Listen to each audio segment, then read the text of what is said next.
Latvijas Nacionālās bibliotēkas izstādes ir starpdisciplināras un balstītas akadēmiskajā pētniecībā. Tomēr, atšķirībā no pētnieka, dizainers var atļauties būt ievērojami subjektīvāks savā interpretācijā par izstādes tēmu. Dažādas dižas personības pavada mīti, nostāsti un leģendas par viņu dzīvi, un Beethovens nav izņēmums.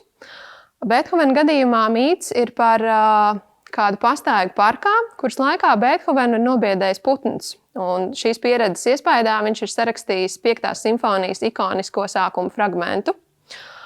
Šis stāsts nav faktoloģiski pierādīts, un jūs to neatradīsiet izstādes tekstos, bet šādi cilvēcīgi un emocionāli stāsti par tēmu var būt labs materiāls dizaineru darbam.